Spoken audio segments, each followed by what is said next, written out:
can get this only nowhere else but the Kevin and Zach. Kevin, I'm not going to lie.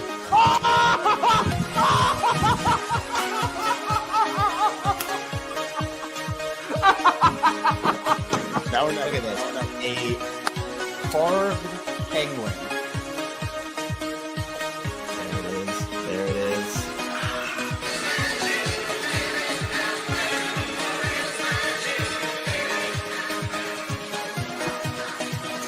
Oh, no. Are the O's fine? Are the Orioles fine, Kevin?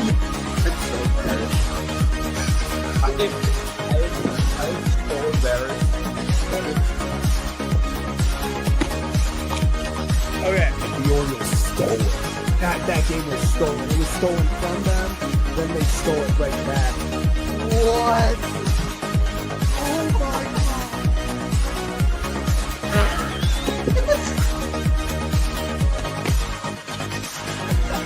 Wait, what's going on? What is happening? What is going? Was it a diving play? He bobbled the play. What is happening? Are they challenging it? No. Other wall. No. Kevin, I don't know what you saw, how much you saw. I've been chugging champagne. Sure, I spilled a lot, but what a game, man. He will be the legendary Birch Fish. How about that? Birch Fish fans, stand up. We did it. What can I say? What can I say? What can I say?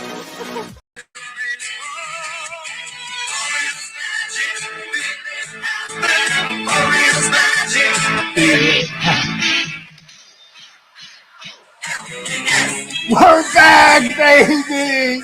We're back! Baseball's back! Dub columns are back! Reaction shows are back! Baseball is back, baby! And no better way to start it than an Orioles win versus the New York Yankees. 2-0 spring training opener. The game doesn't count. It doesn't matter, but I don't care. We're going to talk about it because baseball's back. I've been itching to talk about it. You've been itching to talk about it. Pete Alonso sent a ball to the stratosphere. Trevor Rogers looks like 2025 Trevor Rogers. Trey Gibson looks incredible. Every pitcher shoved. That's why you love Orioles baseball. That's why you tune in even in spring training. What a start to the baseball season. And listen, I'm going to talk about it. We're not going to dissect this game. We're going to talk about a few things. This isn't going to be long. We're going to talk about the Westburg injury, and then we'll get out of here. But I had to come on to talk about this. I mean, the Orioles are back playing ball. Pete Alonso's hitting home runs in the orange and black, and we're playing the damn song all summer long. So what's up, everyone?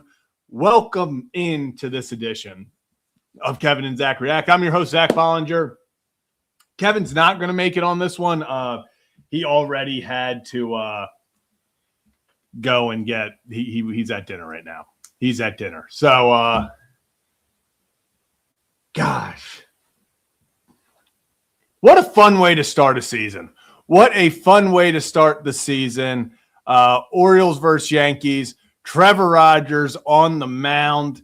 Let's bring up I'll bring up the stat. No, I'm not bringing up the stat sheet. Too many people played for me to bring up the stat sheet. I would, you know what? Screw it. We will attempt to bring up the stat sheet just because we got to figure this out. It's a mess. I know it's a mess, but we're gonna go through it still. It's a mess, but I don't know if I like how tiny that is. Don't know if I like that. Maybe this. Is this what we're looking at? Yeah, but not really liking. Can I move it over? Move my box over? Yeah, I guess. I guess this is what we're rolling with, but let's get it underway. We'll start with the hitting. 2 runs today, all came on Pete Alonso's 2-run homer. That's all the Orioles needed, and it didn't matter if they got that or not. If it was 0-0, they would have called the game a tie. It happens, but that's the beauty of spring training. But here we go. Gunnar Henderson and Pete Alonso, your 1-2 punch to start off the season. Now, to be honest, I'm assuming this is just simply, hey, we want to get Gunnar and Pete as many at-bats as quickly as they can early on in spring training. But I kind of don't hate it. Now, stick with me. I didn't consider Pete Alonso in the 2 spot,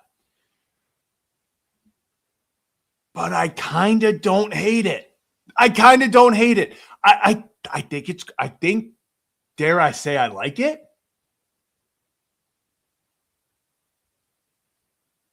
Dare I say I like it? I think get your 2 top hitters, Gunnar Henderson, Pete Alonso, especially if Jordan Westburg is not there to start the season. Well, he won't be there to start the season. We'll get into that in a little bit. But with him out, is it the worst idea to have Gunnar Henderson and Pete Alonso, the first 2 batters up?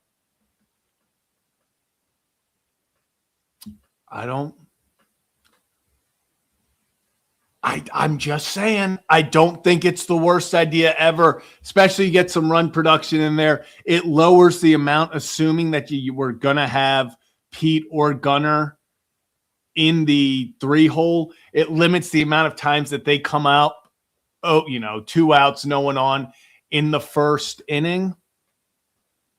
I kind of like it. We'll get into it. I kind of like it. We'll start off Gunnar 1 for 2.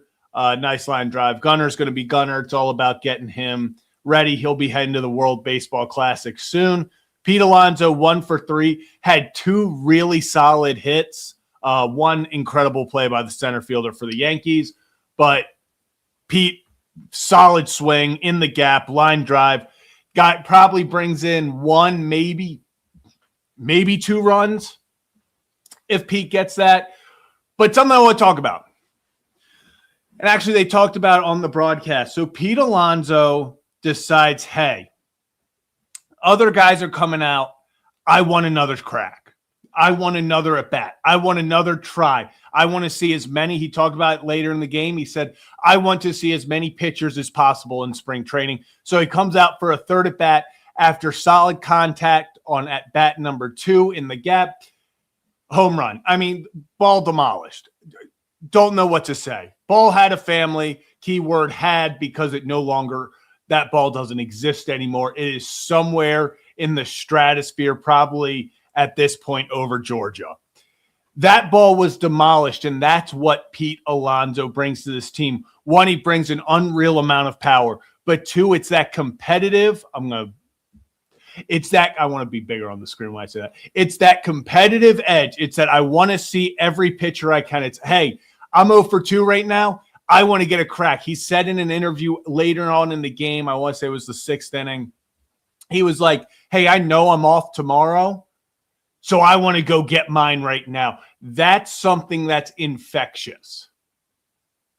That's infectious. That's something that takes over a team. We've heard all offseason, Pete Alonso's a leader. It's a vocal leader, and it's by example. And that's what he did. He went out there. Other guys are leaving the game. And I'm not blaming anyone for leaving the first spring training game after 2 at-bats. You did your time, whatever. But he was talking about, he's like, man, I'm trying to get ready for the season. So I got 3 more outs in the infield than I would have usually. And then now all of a sudden, I'm up to bat. I get that home run. I'm feeling good. I loved it. I love that mentality. I see people talking in the chat about pitching. Trust me, we are going to talk about the pitching because they shoved. But wanted to talk about the offense a little bit first. Let's go back, smaller screen, Zach. Creed Willems 0 for 0 with a walk. Basayo 0 for 2. Sam Huff. Are you kidding me? If they're going to carry 3 catchers, Sam Huff saying, hey, look at me, 2 doubles. Okay, Sam. Okay, Sam. Tyler O'Neill, 2 for 2. Nice little rope for him in his first at bat. And then he had a little dribbler down the line that just found a way.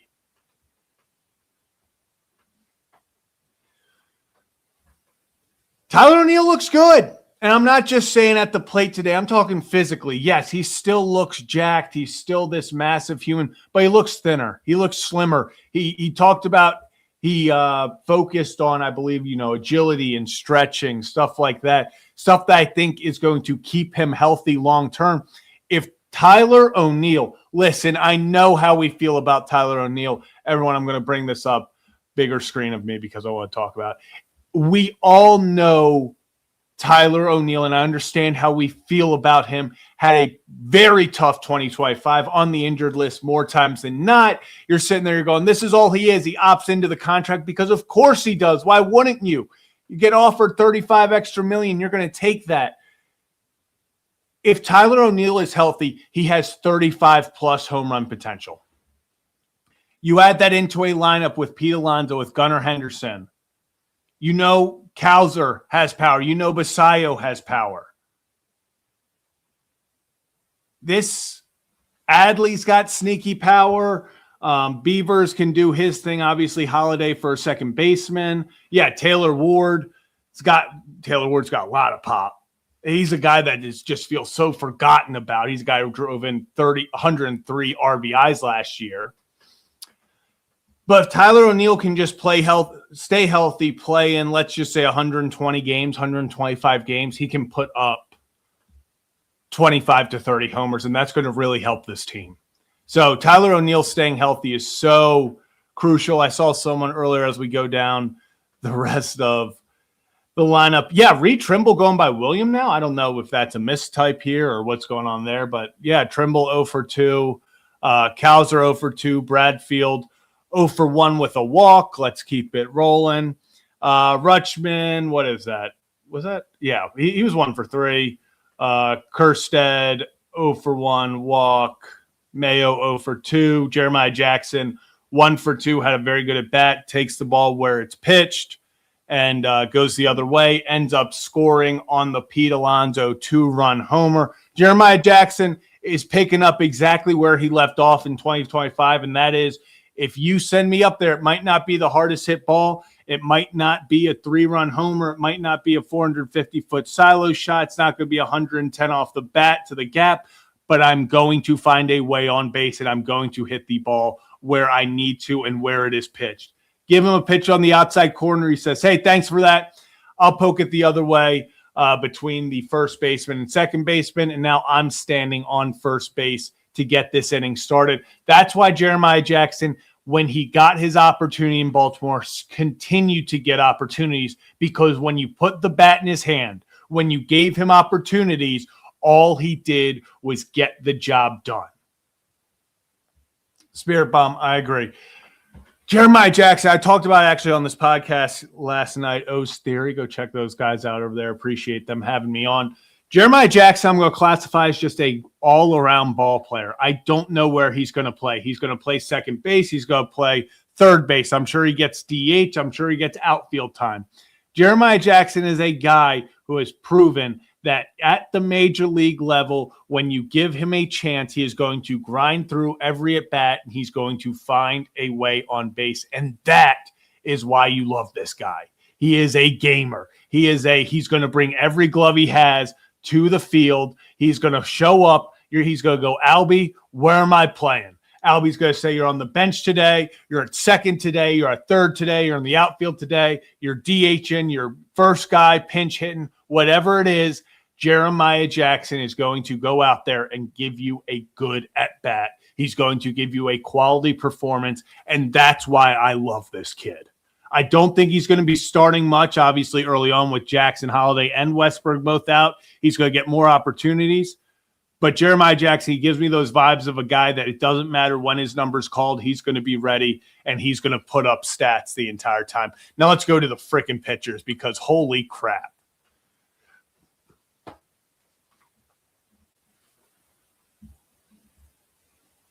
Let me move it over a little bit. I want Trey Gibson's name to be fully. There it is.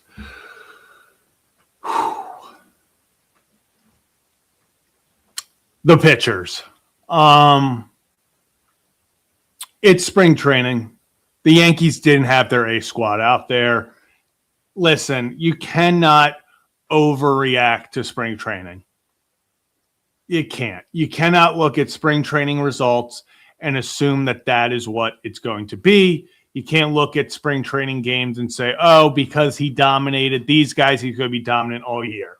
You can't do that. But allow me to for a second. Trevor Rogers looked exactly like he did in 2025.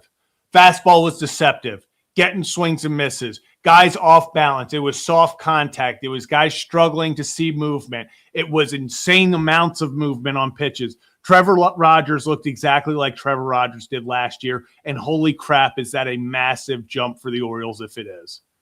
If he is. Because that's a guy who went out there. He felt good. 2 innings, 1 hit, 3 strikeouts. He just found a way to get soft contact. He got outs. It was quick. It was efficient. He was rolling. He knew it, and the Yankees couldn't do anything about it.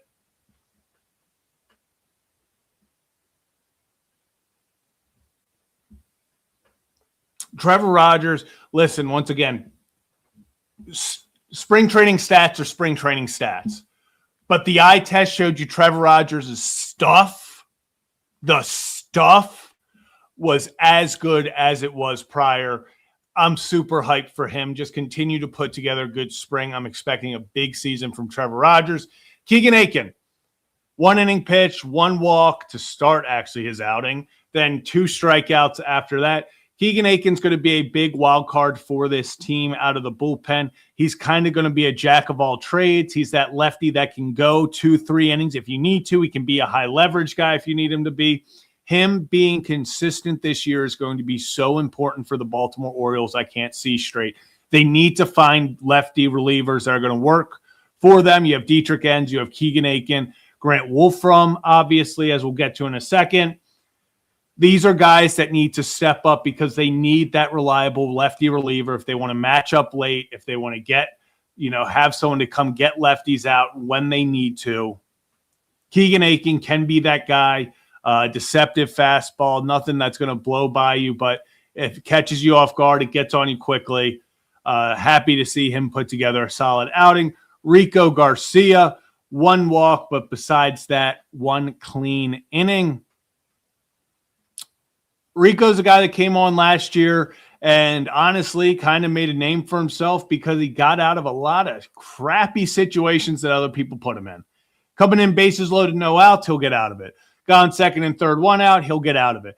Rico Garcia is kind of like I'm going to call all these guys pretty much wild cards because that's what this bullpen is. When they're pitching at their best, we saw last year, all of them look really damn good, but we saw moments where they all look very hittable. So Rico Garcia, loved the outing today. Grant Wolfram, 1 inning, 3 strikeouts. This guy, the Wolf of Utah Street. Saw someone on Twitter say that. Love that. Love that. Someone make that a shirt. Grant Wolfram, love what I saw from him. If you get a lefty that can get you strikeouts, especially in high leverage situations, that is so massive for this team.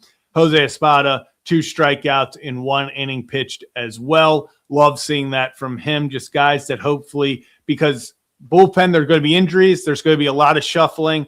You are probably going to see 20-ish guys pitch out of the Orioles bullpen this year. So a guy like Jose Espada, maybe he doesn't make the team out of camp, but he will be needed if guys go down, if guys are struggling, they start trying to do the thing where, okay, this guy comes up for 5 days and they send him down for 10 days. And this guy comes up because they use this guy too much. So they're sending him down. It's all part of the puzzle. You need these kind of guys. Now let's get to Trey Gibson. Let me take a sip of my lemonade before I get into this.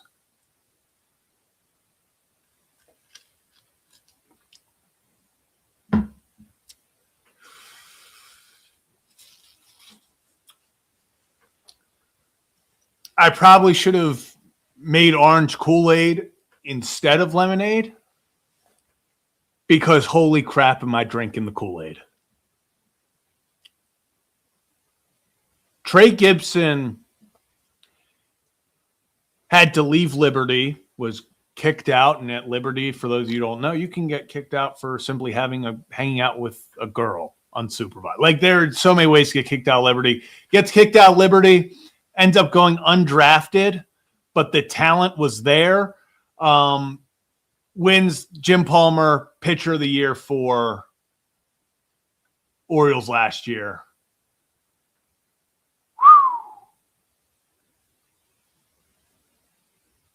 Trey Gibson's got stuff. Now, listen, once again, this was the backups to the backups for the New York Yankees.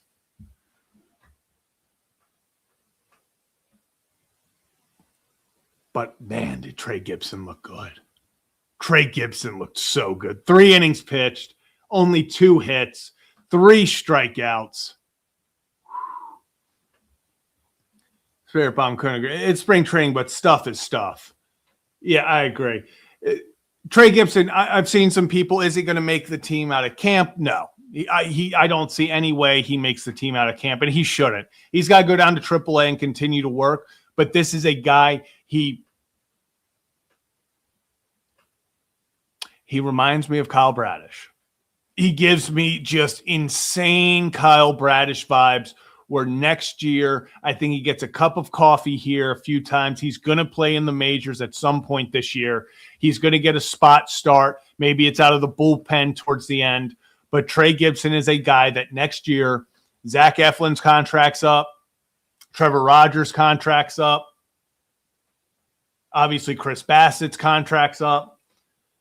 They're going to need pitchers, and Trey Gibson is a guy that I think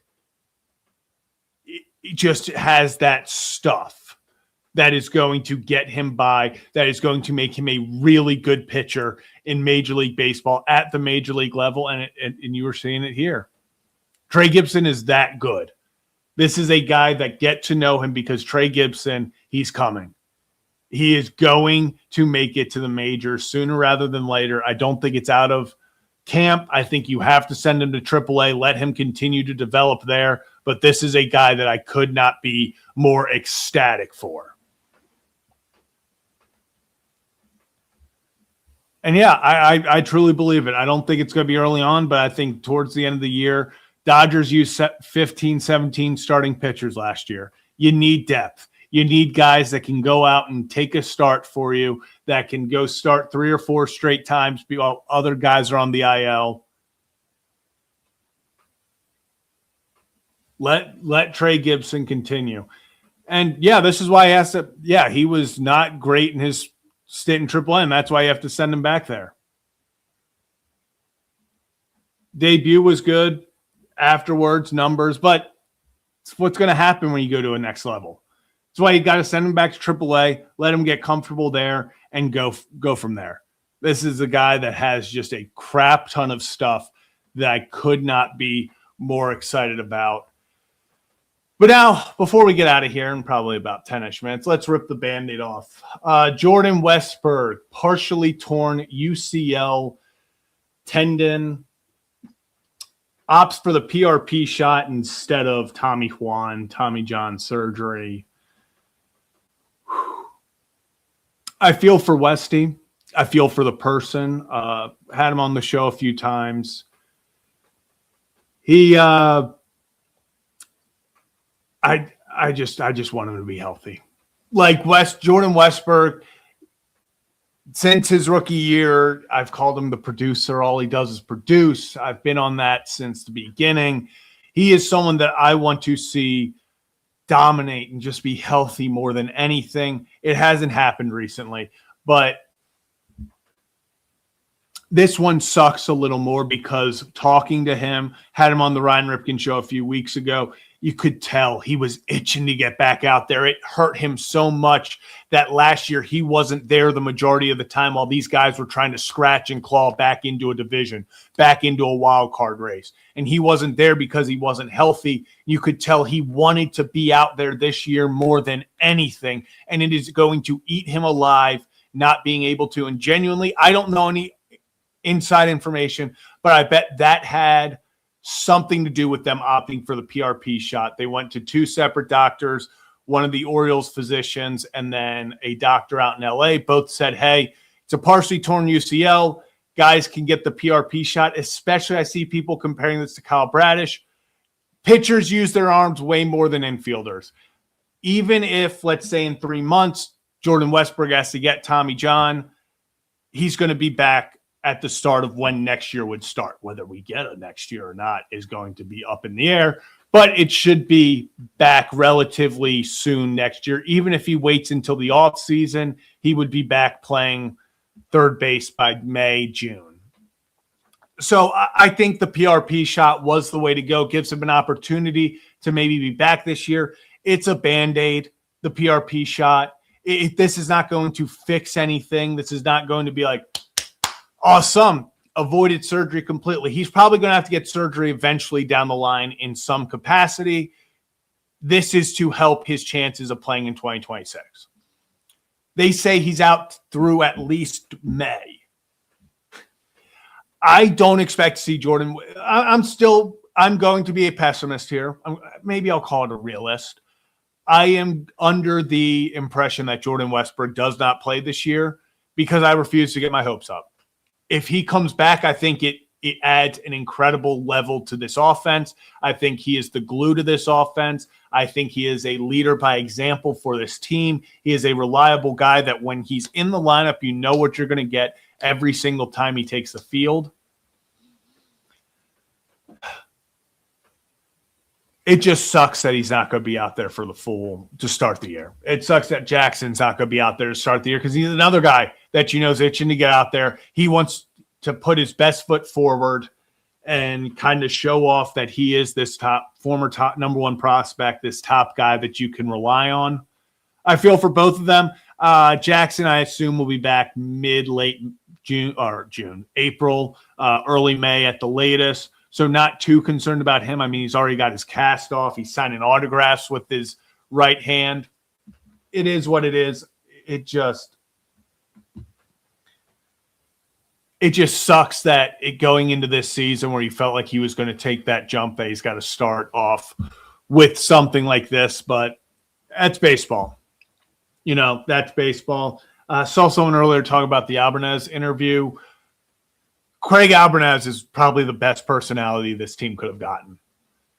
He's so personable. He is such a clubhouse guy. Players, you can tell immediately. Every time he talks, you understand why when he came from Cleveland, every former player, every former reporter, every former person who's coached with him was like, this guy gets it.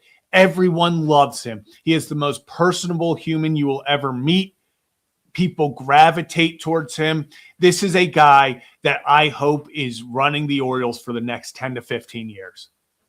Young manager, first opportunity, and you can tell already the way that he carries himself, the vibe he brings, the energy he brings. People were already talking, reporters at spring training. There's a different energy this year than other times. They asked him, hey, day 2 and we're doing situational hitting. What's that about? And he said, I'm trying to change the mindset of these players. It's all about mindset. And I think Albanez is going to get the most out of these guys. I could not be more ecstatic for Craig Albanez to run this team. Could not be more ecstatic. I think this is setting up for an incredible year. I think this is going to be a fun year. And what a first day. Pete Alonso hits a homer. Gunnar gets a hit. Adley gets a hit. Trey Gibson looks incredible. Trevor Rogers pitches really well. This was a great way to kick off the season. And you know what? I'll say it because we've had many positives. Shout out to the Orioles for giving a little ode to the 2025 Orioles. They found a way to win, but still a quick 0 for 5 with runners in scoring position. That's what I'm talking about, baby. That's what I'm talking about. A quick salute respect to last year's Orioles' inability to hit with runners in scoring position. Bar Jeff, say it louder for the people in the back. The O's are fine. They're fine. And they're going to be fine. This is going to be a fun year. I'm not saying they're going to win the World Series. I'm not saying they're going to win the division, but I think this is going to be a really fun year. I think they have a lot of talent. I think they have a lot of young talent. I think they have now a lot of veteran talent as well. Everybody we've talked to says this Orioles team can be dangerous, and I agree. this is going to be a fun team. This is going to be a fun team, and this is going to be a fun year. So thanks for tuning in. We won't be live after every single Orioles spring training game. Probably not going to be live after most. Probably many at all. But I'll get to this in a second. It was just too fun not to. It was too fun not to. I miss baseball. I miss talking to you all. Miss reacting to Orioles games with you all. So I wanted to hop on. Been traveling all day, so sorry this is a little later than usual. Just got back and decided to hop on because I'm like, hey, we got to talk some Orioles baseball. And how could I forget? Shout out Ryan. Genuinely. He'll be back on the call tomorrow. Super happy for him. He's worked his ass off to get to this point. So, yeah, hopefully we'll see more of Ryan Ripken, especially through spring training. So I'm very, very happy. Yeah.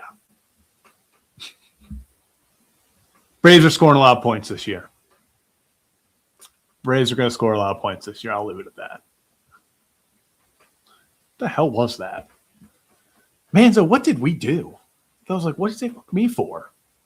But, you know, what a fun start to the season.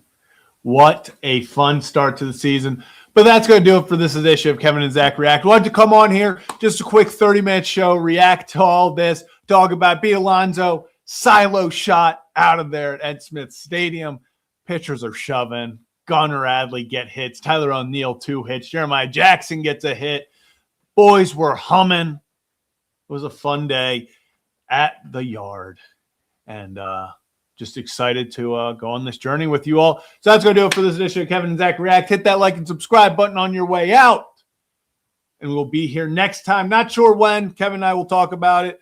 But we'll be here soon. And that 162-game marathon is right around the corner. So I'll see you next time for another edition, Kevin and Zach React. Pete Alonso, baby. So there's your Oriole. Pete Alonso. Welcome to the squad. See you next time.